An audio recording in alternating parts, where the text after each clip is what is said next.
ગઈ તારીખ 14 રાત્રિના 10:30 આજુબાજુ મયુર પુલ નીચે જ્યાં ઝુંપડપટ્ટી આવેલ છે ત્યાં આ કામે મરણ જનાર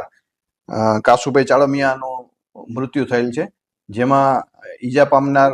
કાસુભાઈને આ કામેના આરોપીઓ, જેમાં બાજુમાં રહેતા અજય રમેશભાઈ અઠીલા, અજય જાનિયાભાઈ ખરાડી, બંટીભાઈ ડામોર, દીપુભાઈ ખરાડી, આ બધા ભેગા થઈ તીક્ષ્ણ હથિયારથી આ કામેના ફરિયાદી મનોજભાઈ કાસુભાઈ ચાળમિયા જેઓની ફરિયાદ લઈ અને આ ચારે આરોપીઓની ધરપકડ કરવામાં આવેલ છે. આ ધરપકડમાં બનાવનું કારણ એવું છે કે આ કામેના ફરિયાદી છે મનોજભાઈ, એના બેન છે ગીતાબેન, એની સાથે આ કામે આરોપી અજય સાથે